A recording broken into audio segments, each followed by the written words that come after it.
Bonjour! Nous allons discuter de ce qui nous fournit de l'énergie pour pratiquer une activité physique. Débutons d'abord par une question. Qu'est-ce qui nous fournit l'énergie pour bouger? Qu'est-ce qui me permet de marcher, de courir, de sauter? Effectivement, les aliments que nous mangeons nous fournissent de l'énergie grâce aux calories qu'ils contiennent. Prochaine question. Est-ce que ça t'est déjà arrivé de manquer d'énergie lorsque tu pratiquais une activité physique? Comment t'es-tu senti? Pour obtenir la réponse, je vous invite à aller visionner cette capsule vidéo sur YouTube. Il s'agit de la capsule numéro 1 et elle porte sur les glucides. On pourrait comparer le corps humain à plusieurs choses pour nous aider à mieux le comprendre. On pourrait le comparer à une machine, une voiture ou encore à un feu de foyer. Comme une auto a besoin d'essence pour rouler, le corps a besoin de carburant pour fonctionner. Comme un feu de foyer a besoin de bois pour créer de la chaleur, le corps, lui, a besoin de carburant pour fonctionner. La source d'énergie, le carburant préféré des muscles, ce sont les glucides, c'est-à-dire les sucres. Les glucides, c'est en quelque sorte l'essence pour notre auto et le bois pour le feu. Notre corps digère les glucides présents dans les aliments, puis il les transforme en une petite molécule appelée glucose. Ce glucose circule dans notre sang et est ensuite utilisé comme carburant dans nos muscles. Ce nutriment est également une source d'énergie essentielle pour le cerveau et pour les globules rouges. Voyons maintenant voir le rôle des globules rouges dans notre corps. Comme tu peux le voir sur l'image, le rôle des globules rouges est de transporter l'oxygène partout dans le corps, entre autres dans nos muscles, pour permettre au corps de produire de l'énergie avec le glucose. Après avoir digéré notre repas, le corps s'occupe de transférer le glucose qui est dans notre sang, dans nos muscles et dans notre foie où il sera stocké. Comme on peut le voir sur le schéma, les réserves de glucides, donc les réserves d'énergie, se nomment glycogène. Comme le montre l'illustration, notre corps peut faire des réserves de glycogène à plusieurs endroits, donc dans nos muscles et dans notre foie.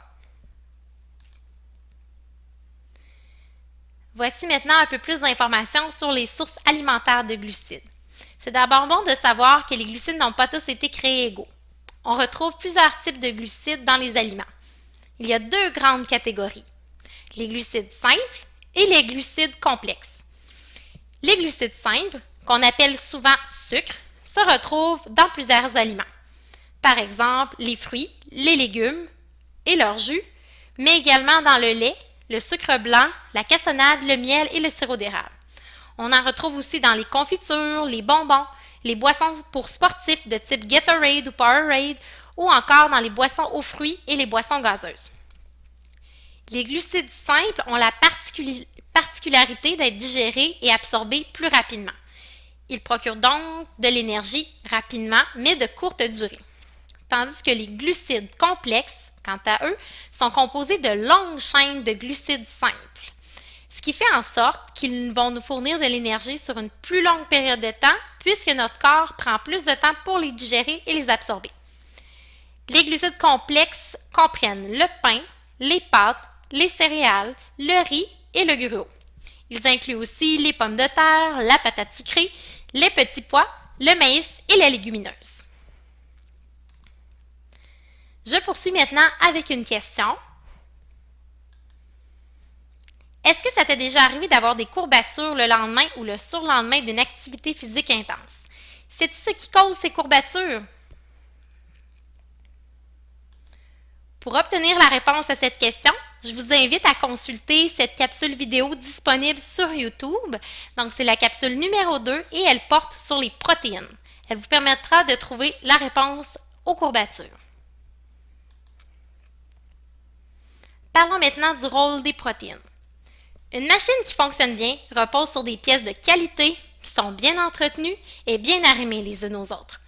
Dans notre corps, ces pièces sont les protéines. Comme une auto a besoin d'un moteur, d'une structure et d'une visite au garage de temps en temps pour l'entretien, notre corps a besoin de protéines pour sa structure et son entretien. Les protéines servent donc à la construction et à la réparation de nos tissus. Par exemple, nos muscles, notre peau, nos os, nos cheveux et notre système immunitaire. Si on compare maintenant les protéines dans le cas du feu de foyer, les protéines sont en quelque sorte les portes de notre foyer. Si on laisse les portes complètement ouvertes, donc qu'on ne mange pas de protéines, juste des glucides, les bûches vont brûler beaucoup plus vite et on va avoir de l'énergie moins longtemps. Tandis que si on ferme les portes de notre foyer, donc qu'on mange des protéines avec nos glucides, on ralentit la combustion du feu, du bois, donc on ralentit l'utilisation des glucides pour produire de l'énergie. C'est pourquoi on entend souvent dire qu'il faut inclure des protéines à chaque repas, voire même aux collations. Cela permet donc de produire de l'énergie plus longtemps et ça nous évite également d'avoir faim avant le prochain repas. Voyons voir maintenant la digestion et l'utilisation des protéines dans notre corps. Donc, notre système digestif transforme les protéines des aliments en petits morceaux qu'on appelle les acides aminés.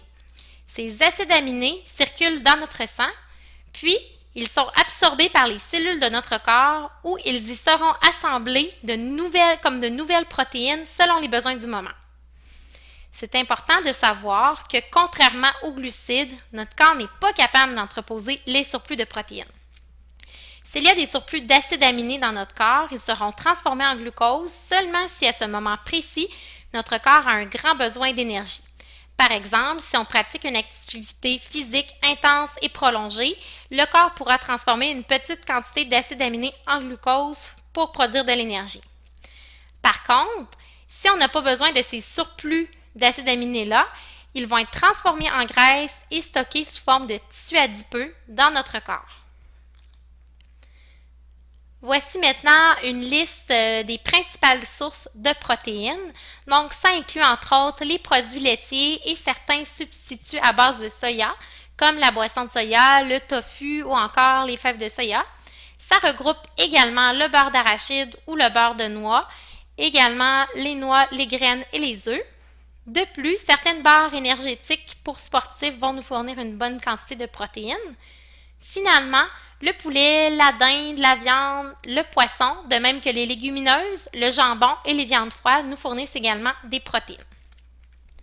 Dans un prochain précis, on en apprendra davantage sur nos besoins en protéines et sur les quantités retrouvées dans les aliments. Maintenant, petite question, êtes-vous capable d'identifier les deux groupes alimentaires dans cette liste d'aliments? La réponse, il y a le groupe alimentaire du lait et ses substituts qu'on retrouve, mais également le groupe alimentaire de la viande et ses substituts. Donc, ce sont les deux groupes alimentaires qui peuvent nous fournir une certaine quantité de protéines. Alors voilà, maintenant parlons des lipides. Les lipides sont en fait la deuxième source d'énergie que notre corps va pouvoir utiliser pendant qu'on pratique une activité physique. Par exemple, lorsqu'on fait une activité d'endurance comme le triathlon, le marathon ou lorsqu'on pratique une compétition comme un Ironman, notre corps va utiliser les gras en plus des glucides pour avoir suffisamment d'énergie pendant l'activité physique. Les gras, qu'on appelle également les lipides dans le monde scientifique, jouent plusieurs rôles importants dans notre corps. Ils sont essentiels à l'absorption de certaines vitamines, les vitamines A, D, E, K. C'est aussi une source d'énergie et d'acides gras essentiels. Essentiels, pourquoi? Parce qu'en fait, notre corps est incapable de les produire par lui-même, donc il faut absolument se les procurer via l'alimentation. On pense entre autres aux fameux oméga 3.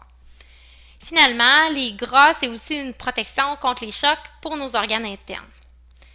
Petite question, dans quels aliments retrouve-t-on du gras? On entend souvent parler du fait qu'il faut manger moins gras. Pensez-vous que c'est une bonne idée de limiter notre consommation de gras? Alors, la réponse à ma question, voici quelques aliments qui contiennent du gras, donc les produits laitiers, le poulet, la viande, le poisson, les noix, certains fruits également comme l'avocat, l'huile, le beurre, les aliments frits et transformés comme les croquettes de poulet, la pizza, le pogo font partie des sources de gras dans notre alimentation. Pour répondre à la question sur est-ce qu'on doit limiter le gras, en fait, on a déjà parlé un peu de ce concept-là, la modération. C'est exactement ça qui s'applique pour les lipides, donc les gras, le mieux c'est d'opter pour une consommation qui est modérée. Voyons voir pourquoi. Une alimentation qui est trop riche en gras, par exemple beaucoup de fast-food, beaucoup de fritures, beaucoup d'aliments transformés et de repas au restaurant, ça peut avoir plusieurs désavantages. Ça peut nous empêcher de consommer assez de glucides et de protéines.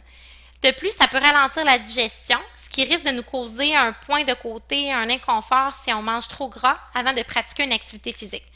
Donc, en gros, la poutine, c'est pas l'idéal juste avant notre entraînement.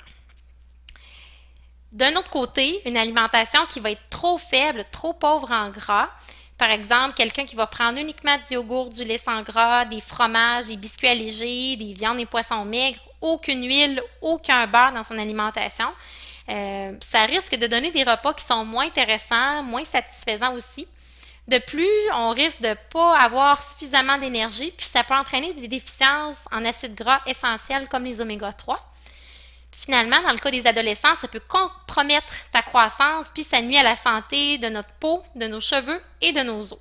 Bref, je pense que l'idéal, c'est vraiment d'aller trouver notre juste milieu, donc une consommation modérée de gras. Alors, on termine maintenant avec un défi, le défi de l'assiette équilibrée, pour résumer un peu tout ce qu'on a vu dans cette capsule. Alors, ma première question, pouvez-vous identifier les aliments qui peuvent nous fournir des glucides et des protéines dans les plateaux?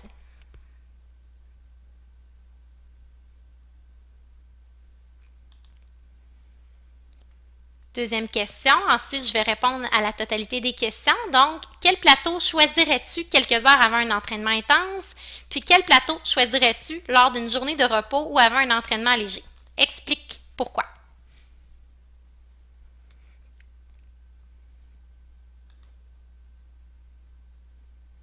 Donc, si on prend le premier plateau pour l'analyser, le lait va nous fournir ou le yogourt va nous fournir des glucides, une certaine quantité. Les légumes vont nous fournir également des glucides, mais en plus petite quantité. Il y a également nos pâtes alimentaires qui vont nous fournir une très bonne quantité de glucides. C'est pourquoi j'ai mis 2+. Et également notre bol de fruits. Donc, somme toute, une assiette qui va nous fournir un bon volume d'énergie, mais il y a également des protéines dans les produits laitiers et dans le saumon.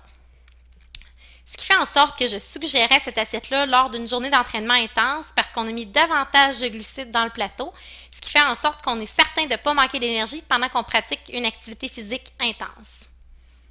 Voilà pour le premier plateau. Deuxième plateau. Alors, cette fois-ci, encore les produits laitiers vont nous fournir des glucides en certaines quantités. La pomme de terre va également nous fournir une bonne quantité de glucides. Puis finalement, les légumes qui occupent la moitié de l'assiette vont nous fournir des glucides, mais en plus petite quantité. Ce qui fait en sorte qu'on voit que les protéines des produits laitiers et des protéines prennent une place importante quand on les compare à la quantité de glucides dans notre plateau. Bref, cette assiette-là, qui est souvent le modèle d'assiette équilibrée qu'on voit, serait préférable pour une journée d'entraînement normale, léger, ou une journée où on est moins actif tout simplement. Voilà. Donc, ce qui est à retenir, en fait, les glucides sont le carburant préféré de nos muscles. On en a besoin quand on pratique une activité physique. Les protéines sont également importantes parce qu'elles servent à réparer nos muscles et à prolonger l'utilisation des glucides. Elles ont un effet rassasiant. Puis finalement, les gras, les lipides sont essentiels à notre santé. Puis l'idéal, c'est d'en consommer avec modération. On termine le tout avec notre fameux défi de groupe. Donc, maintenant que vous en savez plus sur les nutriments qui vous fournissent de l'énergie et sur l'assiette équilibrée, je vous invite à aller sur la page Facebook de votre groupe, de votre équipe, pour vous lancer un défi en équipe avec votre classe afin de mettre en application ce que vous avez vu aujourd'hui. Donc, ça peut concerner, par exemple, le fait de viser l'assiette équilibrée. Ça peut être aussi de toujours consommer des glucides avant de pratiquer une activité physique. Il y a plusieurs possibilités de défis. Donc, je vous laisse là-dessus. Une bonne semaine. Au plaisir!